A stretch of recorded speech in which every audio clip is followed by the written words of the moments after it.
உன்னைத்தானே யாசித்தேன். கிடையாதென்றால் கிளியே என் உயிர் போக யோசித்தேன். நான் காண்டு தூக்கம் கெட்டு இன்றுன்னை சந்தித்தேன். காற்றும் கடலும் நிலமும் அடித்தீ கூட தித்தித்தேன்.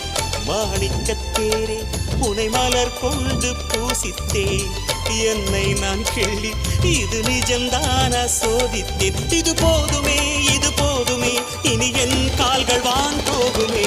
என்ன அழகு எத்தனை அழகு கோடி மலர் கொட்டிய அழகு இன்றெந்தன் கை சேர்ந்ததே.